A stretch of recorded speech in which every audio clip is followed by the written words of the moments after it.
Je m'appelle Alice, j'ai fait The Voice Belgique saison 9. Je me considère comme une apprentie chanteuse parce que je pense qu'on ne finit jamais d'évoluer. Et voilà, je viens de la région de Pérou et Brabant Wallon et j'ai eu 25 ans le 30 mars. J'ai commencé la musique en faisant des cours de chant un petit peu plic-ploc comme ça. Et parce que j'ai jamais été très assidue au niveau de mes cours. Après, j'ai rencontré Thomas, donc qui était mon meilleur ami et guitariste en même temps. Et on a monté un projet qui finalement a pas mal tourné. On a fait un super beau concert dans un festival en Allemagne. C'était vraiment chouette. Et puis après, je suis devenue choriste pour Bendo, un chanteur belge. Et après, je me suis lancée dans la saison de The Voice. J'ai été castée par téléphone et non par vidéo sur le site. J'étais censée faire The Voice France à la base et quand The Voice Belgique m'a appelée, je les ai trouvés tellement géniaux et l'ambiance était tellement familiale que je me suis dit que peut-être que pour l'instant, c'était plus important pour moi d'aller vers quelque chose de plus familial que quelque chose de plus grand.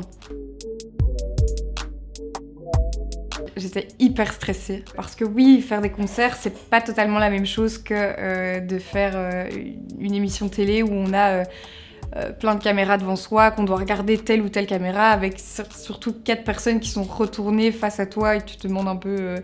Et comme c'est l'année Covid aussi, on n'avait pas de public, donc c'était assez stressant, mais finalement j'ai quand même passé le cap et j'ai survécu. Parce que j'ai toujours adoré son projet.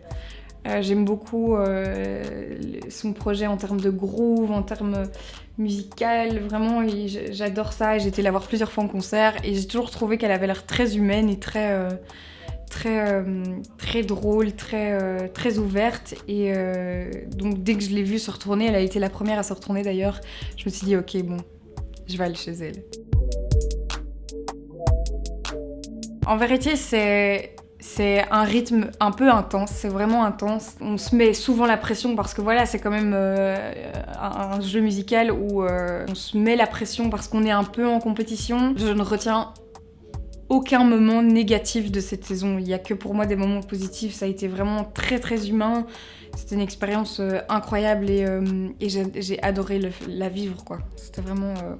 Wow. Tu dois bosser tes chansons, puis après pour les lives, tu dois travailler tes tableaux, tes chorégraphies, puis plus les lives avancent, plus t'as de chansons finalement, donc c'est du travail. On n'y va pas pour ne rien faire, quoi. Il faut se mettre à travailler à l'avance déjà, pour être sûr de déjà arriver avec des chansons qu'on aurait envie de chanter. Moi, ça a été un peu ma galère, c'est que je savais pas trop ce que je voulais chanter, et donc du coup, ça a pris un peu plus de temps, mais du coup, j'ai bossé, quoi.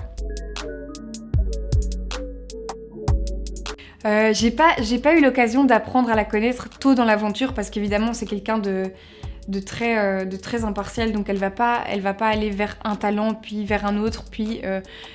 nous, on sera là à se demander « Oh, elle préfère un tel ou un tel ». Non, elle a vraiment été elle a eu la même approche avec tous ses talents, mais elle est super drôle, elle est adorable, elle est hyper bienveillante et elle m'a vraiment donné plein de conseils et surtout, elle m'a poussée de manière à ce que je trouve qui je suis et ça, j'en suis... Je lui en suis éternellement reconnaissante, quoi. Je suis quelqu'un qui pensait être faite pour des chansons très mouvementées, très pop, voire limite rock. Et finalement, j'ai appris grâce à cette aventure que j'étais plutôt faite pour le français. C'était un réveil de soi-même comme ça. C'était... voilà, ça m'a foutu une énorme claque, mais super positive. Et voilà, The Voice, c'est gros cadeau, quoi, pour ça. J'aime pas trop regarder mes prestats parce qu'évidemment j'entends les petits défauts, etc. Mais je pense que c'est la même chose pour tout le monde. À travers les commentaires que j'ai pu lire et à travers les gens qui m'ont soutenue, je crois qu'ils ont vu la bonne image de moi, finalement. Ils ont vu quelqu'un qui a pas mal évolué parce que j'ai toujours été assez timide quand j'arrive comme ça vers des gens que je connais pas, dans des domaines où j'ai pas l'habitude d'aller et petit à petit je me suis hyper forte ouverte et plutôt quelqu'un de gentil et finalement assez humble et voilà. c'est des gens géniaux et alors tout le monde, hein, la prod dans The Voice, les coachs, coach vocal, stylisme, coiffeur, maquilleur, le son, les lumières, tout le monde, c'est la famille quoi. Les talents sont géniaux, ils sont drôles, gentils. Ça a été vraiment une aventure hyper bienveillante et très mature dans le sens où il n'y a jamais eu de problème et tout le monde s'est toujours aimé et soutenu quoi. Voilà, arriver en ne sachant pas qui on est artistiquement et vraiment à un tel point que ça nous met aussi mal. Je pense que d'avoir une réponse comme ça en moins d'1 an, grâce à une émission télévisée, c'est le plus beau cadeau qu'on aurait pu m'offrir. La RTBF et la production de The Voice sont vraiment des gens sur qui on peut compter, donc je pense que si un jour j'ai besoin de leur aide, ils seront là. Il y a des périodes où je vais écouter de la pop pure radio.